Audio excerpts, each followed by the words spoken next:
Hello, my name is Wendell Harrison. I'm a jazz musician, educator, and recording artist. Today, my group will demonstrate how African rhythms and its diaspora has been the foundation of jazz music, which is American art form. We're going to get started with the kaiso rhythm, and that's spelled Kaiso. Here we go.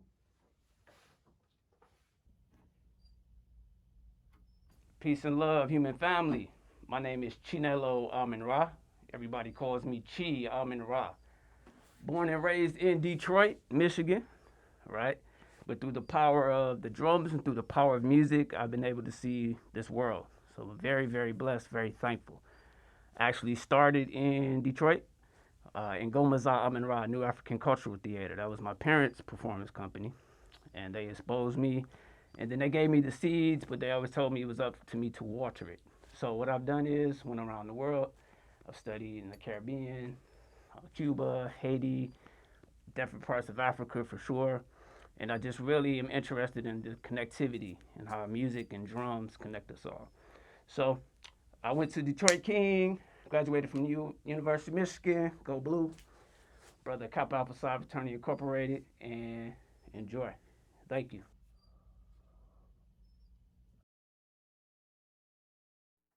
All right, welcome. We're going to talk about the queso rhythm coming from North Africa, actually West Africa, Congo, and Nigeria. Queso is the original beat that was played in parties and festivals and whatnot, and he evolved into the calypso, which is like a more of a it was played in events with like dance ceremonies and social events. And the main thing, what attracted me to after listening to rap, you know, when I hear the calypso songs that was played in the 18th, 19th century, they talk about social events. They talk about family, ethos, in terms of all the events that would be happening, tribal or politics. In other words, what I'm talking about, uh, the the singers will be telling stories of real life that's happening, and some of the major towns. One of the particular towns that really became famous, talking about calypso, was like Dakar, and then the influence went over to Trinidad and the Caribbeans, like St. Lucia's and Dominica and some of the islands. And so some of this music that you hear jazz wise is that was made popular was uh, Sonny Rollins' um, St. Thomas, you know, and Harold Belafonte's O'Day, you know, and uh, also the calypso inspired the reggae rhythms, that's really popular in West Africa as well as calypso, the Caribbean. And we're going to actually demonstrate some of these rhythms for you. Check this out. Thank you for being here. It's gonna be a good time. We're gonna talk about a lot of music. We're gonna talk about the connectivity between humanity and human beings, and we're gonna look at that through drums and through instruments and through these vibrations that connect us. So I'm gonna talk about four traditional rhythms, and we're gonna kind of segue into how those look in modern times. But we're talking about some historical roots of music and indigenous drumming, indigenous beats and rhythms, and how that informs reggae and calypso and jazz today. So, hope you enjoy it. So, the first rhythm I want to talk about is calypso. And it's kind of an overarching theme with all of these rhythms that I'm speaking about.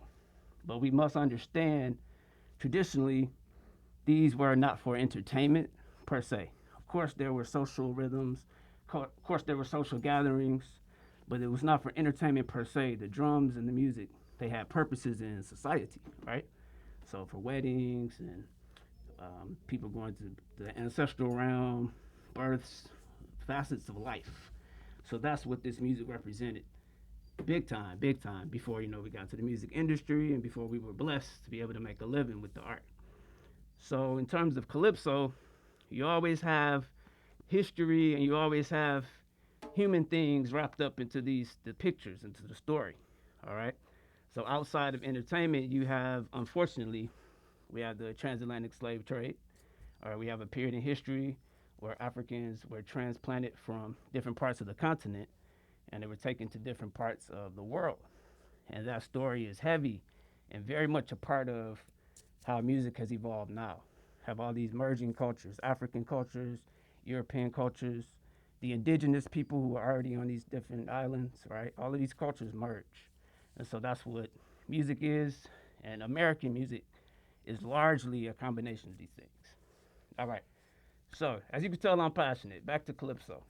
So, in the 19th century, okay, unfortunately, the British, they banned percussion. They banned drums down in Trinidad and Tobago. This is the area that is synonymous with calypso. And so the drums were a huge means of communication. If you think about our cell phones and Twitter and Gmail and all this stuff now, well, that was the drums. That was the music back then. We could literally transmit messages, okay? And, we didn't have a lot of buildings then, as we do now, not a lot of interference. So you must think these lands and these sounds, they travel far, so we can communicate with each other. So in order to control, right, the people in Trinidad and Tobago, in order to control the Africans and then later on the descendants, all right, they banned the drums.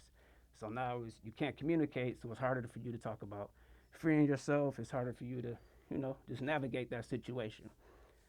What do we do as human beings? All human beings, right? We find a way. So an interesting story that comes out of this is because the percussion was banned, because the drums were banned, the residents actually turned to, and the enslaved Africans actually turned to steel. If you ever heard of steel pans, they took old oil pans, they took old parts of motor vehicles, took all of these metal components, and this started to be a new sound and a new percussive style, right? And it evolved because the original drums were banned. So it's kind of an irony that this beautiful music emerges out of that situation.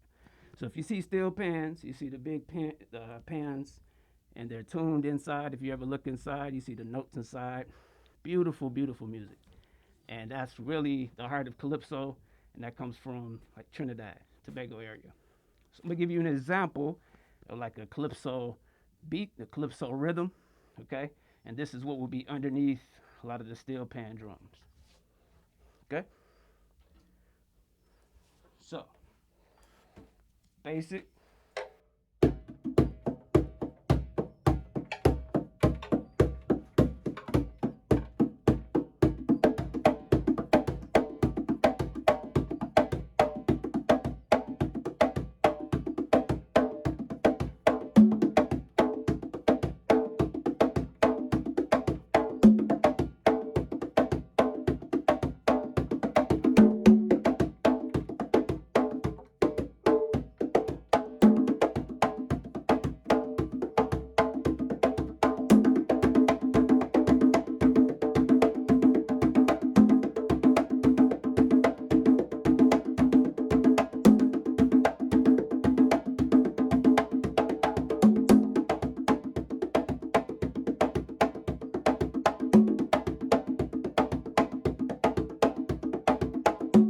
Now, if I had a steel pan, you'll see a real steel pan. They have gears, they have engine parts, have car parts, just like maybe a junkyard, but they're playing it. So I'm gonna play my bell, but you have these metallic sounds as well.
Jaribu Shahid, bass. Been very fortunate to work with a lot of different kinds of musicians over the years.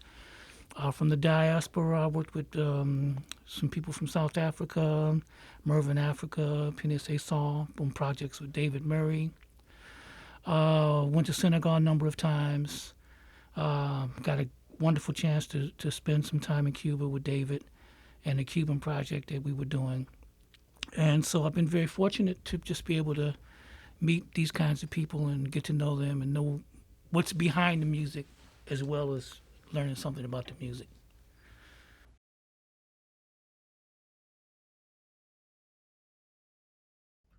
Well, hello there. My name is Pamela Wise. I'm a jazz pianist and composer here in Detroit. Okay, some of the other rhythms that we played, which I really enjoy, which I recorded a lot, was music from the Congo. And we're talking a lot about the rumba rhythms. There are three types of rumba rhythms. There's in Afro Cuban, you have the yambu, which is kind of a slower tempo, and usually a lot of older people dance to that rhythm. Then you have the guaguancó, which is a little faster, and that's a little bit of faster dance. And then you have the rumba Colombia, which is 6/8 rhythm. The rhythm is like 1 2 3 4 5 6, 1 2 3 4 5 6, 1 2 3 4 5 6.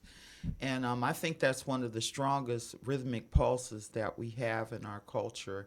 It seems to be a bringing together of people in a strong cultural way, not only for religious practices but also at parties. Like you would see men dancing on the docks a lot of times in different ports, and they would create these cutting contests to see who could do what the best. So we played a couple of those rhythms, like on Wendell's arrangement of Duke Ellington's "Don't Get Around Much Anymore," which was a great example. And we also performed another song called "Footprints," and that was a good rhythm of Rumba Columbia. And also, we included a dance clip with a man doing an example of a rumba Columbia dance that would be done on a dock or a port while they were working. Like I said, they created these cutting contests that were just fantastic. And these cultures and practices are still very much intact. Young people do these traditional dances as well as older people. So the tradition still continues. And one thing I like about the Detroit area is that we have a strong African based community, and it's welcome. Everybody can learn about this great culture that we have because we have so many things religious wise that are borrowed from Africa. Just about everything we do in different countries is borrowed from the mother continent, Africa. So we are moving along. We are at rumba. All right. So rumba comes from a different part of the world, and you will find rumba in Cuba. Okay. Of course, you'll find it all over the world, right? But the origins are really in Cuba. Okay. You will find a huge connection. Again, getting to what you'll see later on when we pull all of this together. You see a huge connection between music of Central Africa, like the Bantu people, the Angola region, okay, the Congo Kingdom.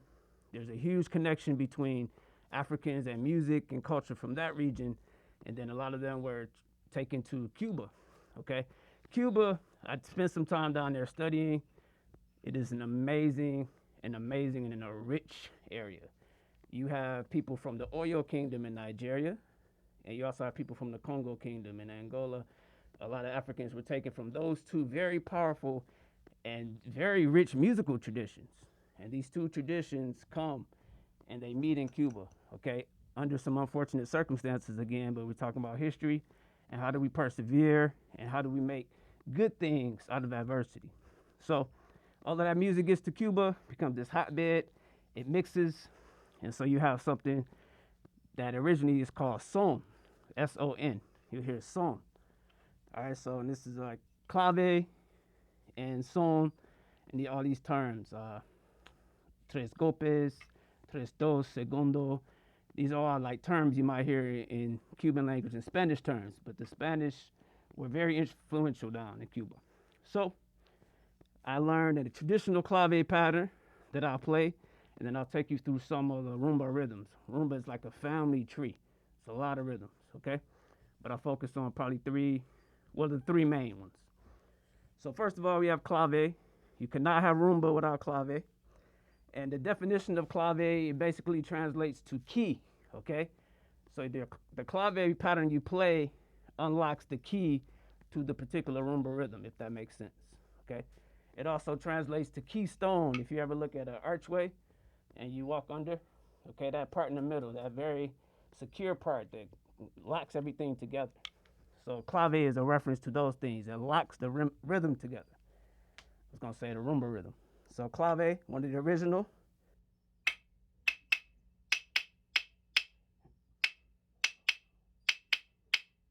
Yep. Yep. So this is one of the ones for a rumba that's called Yambu. Okay? Yambu is for the elders. And so grandma and granddaddy can still dance and get down, but they don't have to sweat. So you start Yambu fairly slow. Ja, ja, ja, ja, ja, ja, ja. Two, ja, ja, ja, ja, ja, ja. Right? So there's one clave pattern.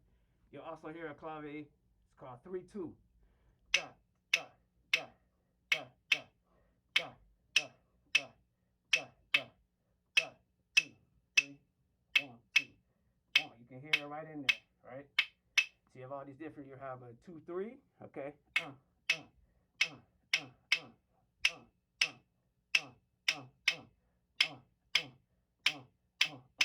You have son clave.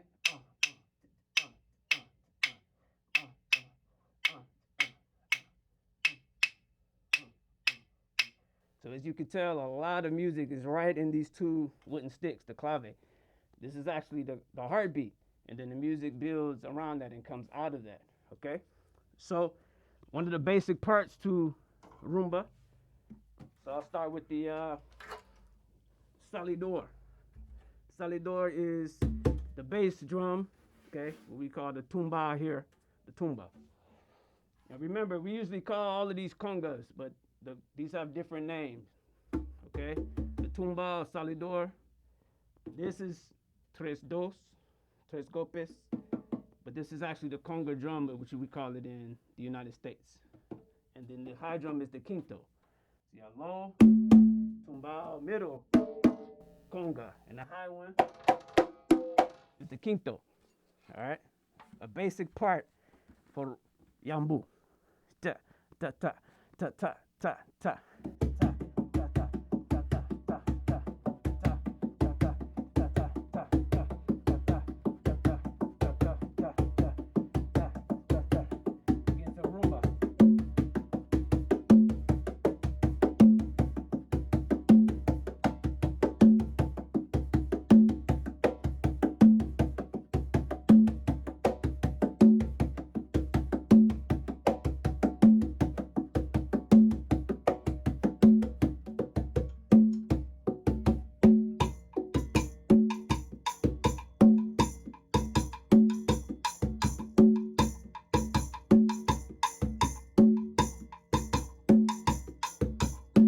That's how we saw if Clave was playing with, right, the salidor player, okay? Now, another part, and this kind of starts to carry that yambu rhythm, and we try to transition from yambu, and then we go into wawanko, okay? Wawanko is a different type of rumba. So yambu, for the elders, wawanko is more of a social dance. That's more of the social rumba. So, hey, let's dance, let's have a good time. Who's the best dancer, but it's not, we're not trying to show people out. We're just having a good time. We're partying. It'll be a good time to party now. What's going on in the world? So hopefully this rumba is uplifting our spirits. So second part, okay.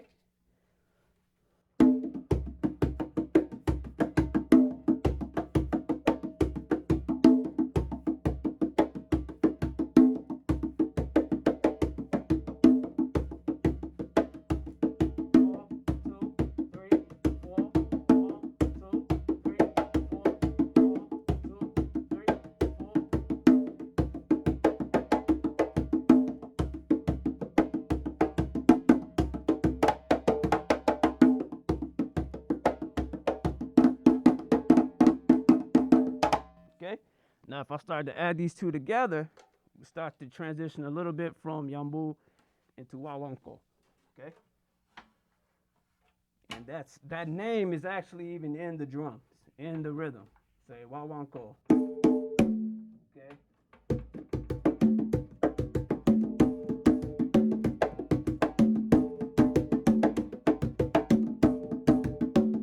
This is the very popular rumba. You probably hear this most often, wawanko.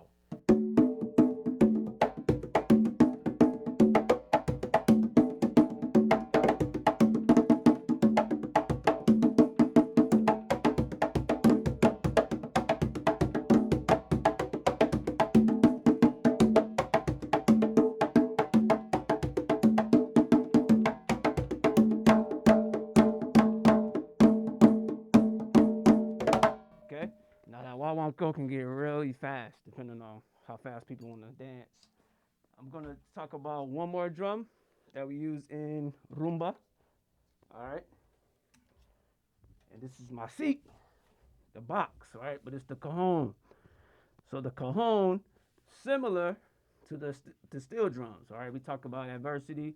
And so there was a point where, again, percussion was banned. You could not play the drums and transmit these messages. So you have the dock workers, okay, people who take old crates, old dressers, and they start to make drums. So if you're just sitting around kind of tapping, then maybe your slave masters or people who are banning the drums, they don't necessarily think you're playing. So that's how the cajon came to be.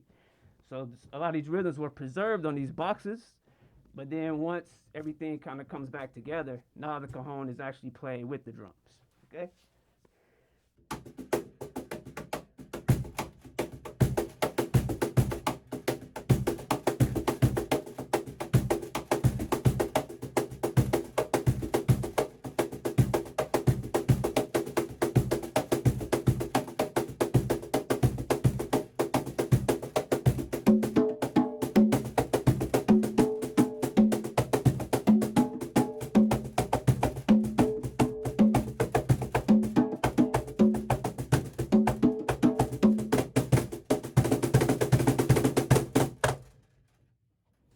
are two basic rumbas, okay? And we'll be dealing with those two. You'll hear them in the music we do today. Thank you.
Okay.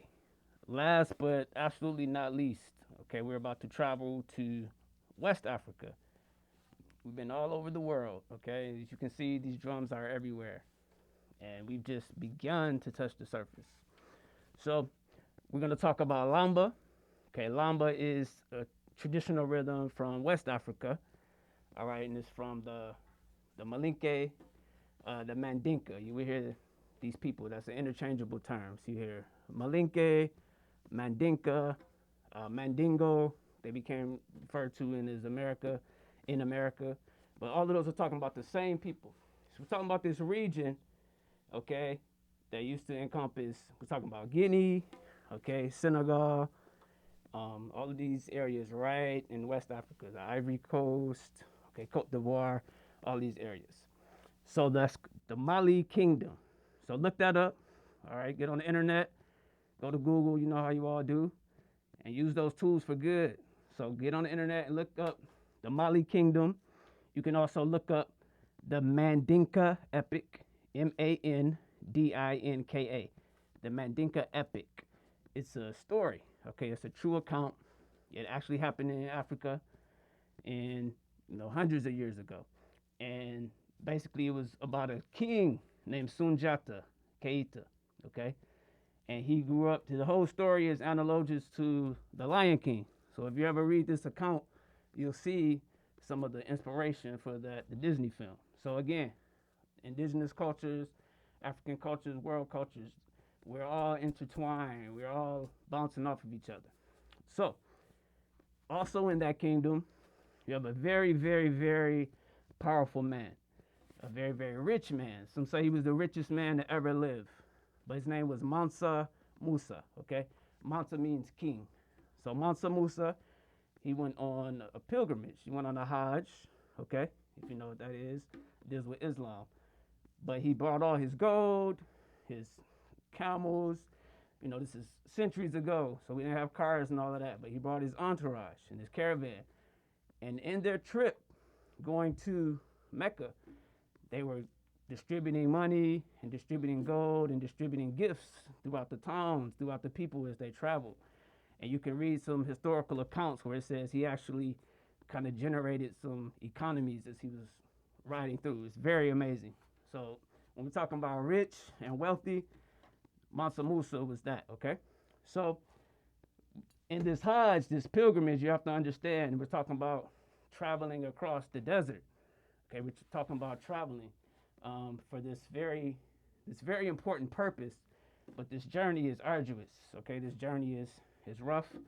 Just because you have money or just because you have all of these your friends with you doesn't mean you guys don't have to be tough and get through it and persevere.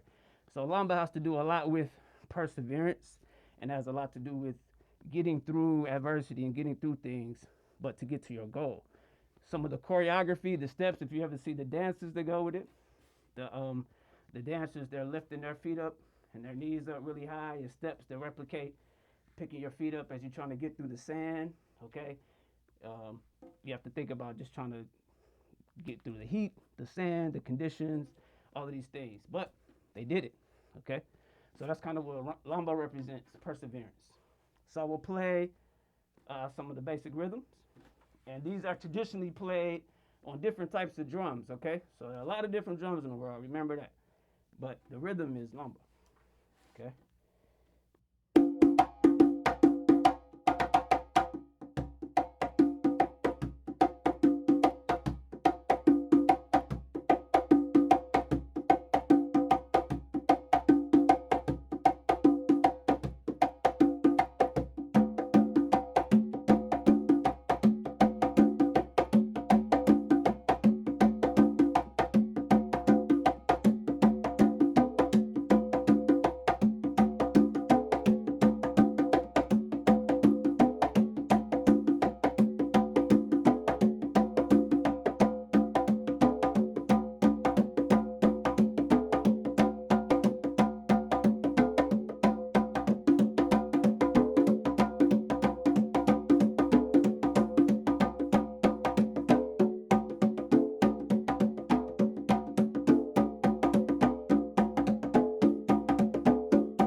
1, 2, 3, 4.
All right, everybody. Can we give Pam and Wendell and the crew a big round of applause?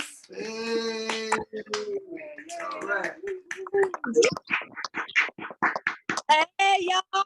That was awesome. Thank you. Thank you. So we're here and we have some great questions in the chat.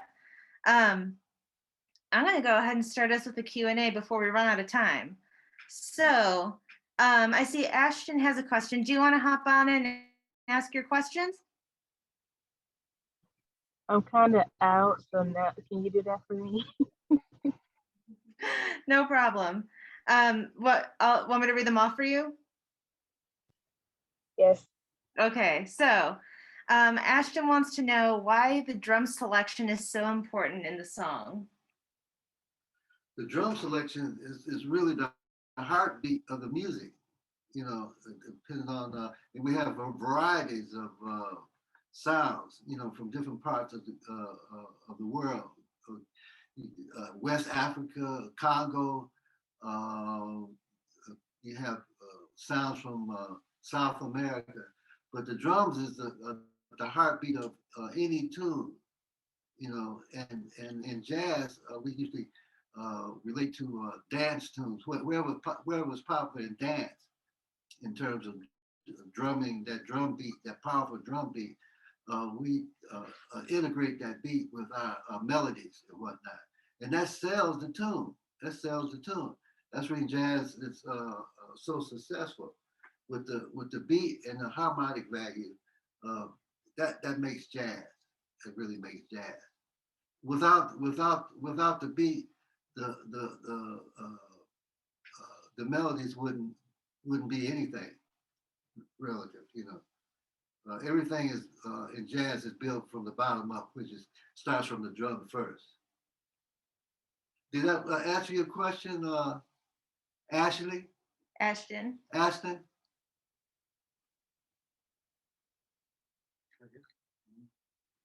Right. You're there somewhere. All right, there's another question. How long have you been playing? How long have you been playing music? Me or you? Go ahead. I started playing music when I was about 5 years old, and I've always gravitated to it because my father was a musician also. So music, you know, was in our family. So that's how I got the music bug. How long that been? I'm not gonna say how long it's been. Let's do a little research. Yeah, if you do some research, you'll see Pamela on a website and whatnot, and she's been recording for ever since the 70s and 80s. I've been playing this music for over 60 years, all over the world. You know, in New York, California, Chicago, everywhere. You know, a toured Africa. Did an African tour with 7 countries over there, with Senegal, Abidjan, Tunisia, Egypt, went to the Middle East, Syria, Jordan, and then I would go to Europe. And I played in France and Germany a lot, and Austria a lot, as well as Spain, Madrid and Barcelona. So I've been playing this music with this various African rhythms.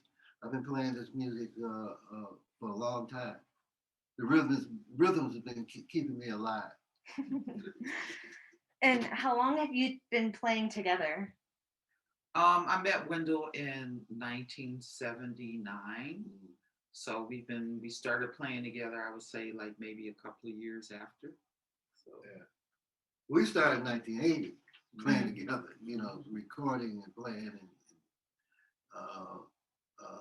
And I was working with Harold McKinney and Kenny Cox, a lot of different groups, piano players.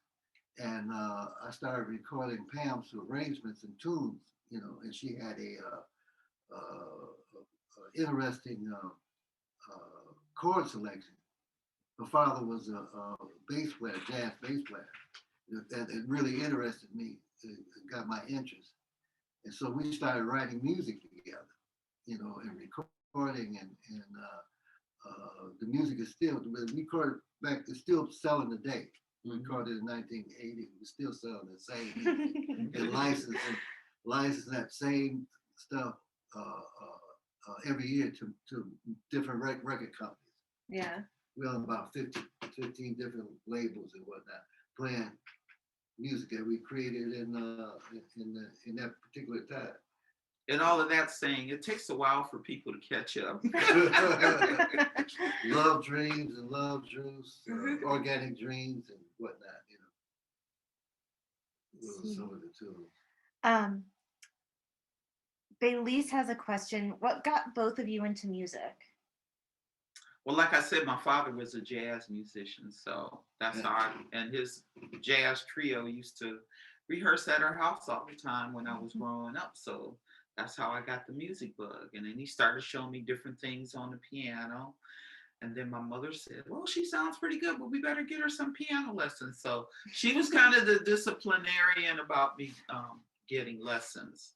But I was very impressed by my dad. So that's how I got started.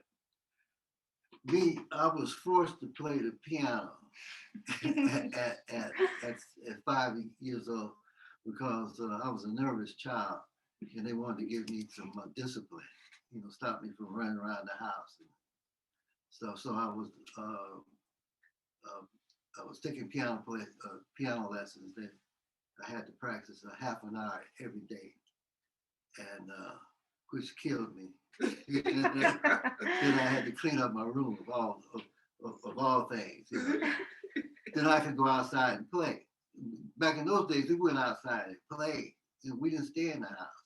Yeah, we didn't have no computers and stuff. So our interest is outside, you know, playing ball or running around, riding bikes and stuff with kids. So, and then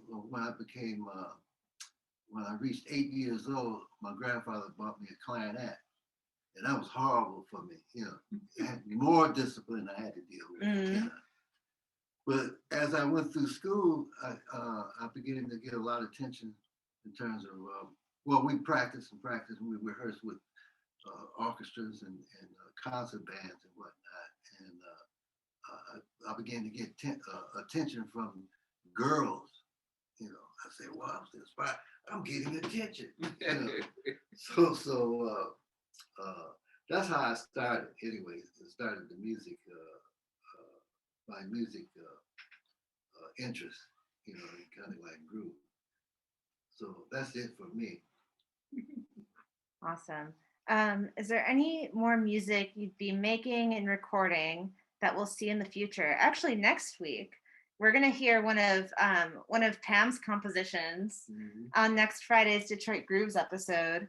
Do you have any new releases coming out? All the time. We're always recording. Wendell just came out with a new release called A New Message from the Tribe, and you can find that online. And also my latest, Wendell's, that was my release, A New Message from the Tribe, get them confused. And then Wendell's new release is Get Up Off Your Knees, and you'll hear some awesome rhythms and musicians on those. And we using, on that album, we're using a couple of tunes that was written by Pate Jassi, and he's from Senegal. Yes. And he's singing Warloff, and he's singing Portuguese, Creole Portuguese on that. So you'll hear some African rhythms in that regard, as well as we're doing some things with odd meters. Get Off Your Knees is in 5/4, and Pate's chanting and Creole. And we have a lovely singer that recorded with us in the 80s. Her name is Nikki Brayton. She resides in New Jersey now, Montclair, in New Jersey. She's on the album. And Louis Anamana, DCA, the Jazz for the, School of Performing Arts. Louis Jones is playing drums, and he graduated from that school. Yeah, Lewis Jones is on next week's episode playing drums. So and it also is on the new release, Get Up Off Your Knees. And he's on my release too. Yeah. We've been knowing Lewis for a long time. Yeah. Ever since middle school. Trinito's on that. Trinito's another Yeah. trumpet player. Yeah, Trinino Lowe. Yeah. And we using a lot of Alexis Lombre on piano. So she's from Chicago. yeah. So we have a lot of nice young musicians that we're featuring on our releases. Yeah. Maybe sometimes we'll feature you. Yeah. Young folks is the future. You know. When we I'm interested in right now. I'm interested in Will Hill. He's right there. Piano player. Hey, Will. Yeah, Will Hill is the guy that I'm really inspired by. You know, great pianist. He's got this energy. You know, he's very adaptable. You know, he picks up stuff really fast. So we're performing at Cliff Bell's on May the 7th and the 8th, and I want to feature him as a special guest on one of those days. So, Will, I'll be in touch with you. All right, thanks. All right. Awesome. All right, and our last thing before we got to wrap up today. Do you have any advice for young musicians and performers? Well, for me, I would suggest that you practice and get really good at what you want to do, and also incorporate, those practices in your community and see how you can help your community. Because remember, there's a lot of people out here playing music and they're studying and they're really getting good at their craft. So you have to do the same thing. And remember, there's a lot of different areas of music that you can work in. You don't necessarily, everybody's not going to be the top star or top performer. A lot of people write music. A lot of people get involved with the media arts and production portion of it. So, you have a lot of doors to open, but, I would suggest that you, continue your education and get it out the way. And practice, study. Practice. Develop, And make it a fun thing, don't make it like you gotta make it part of your life practice. Yeah. So anyway, I guess that concludes this episode. That concludes episode 3 of Detroit Grooves. Thank you so much. Thank you for having us. Thank you so much. These recording sessions have really breathed some new life into us over here. It's been really, really amazing. And again, we want to thank Detroit School of Arts, Knight Foundation, New York Public Humanities for helping us, make this thing happen. And thanks to We Wendell love you, Dr. and Reynolds. Pam and Chinelo and Jaribu. Thank you all so, so much. All right. Bye. Have a good afternoon. Bye, everyone. Thank you. Bye.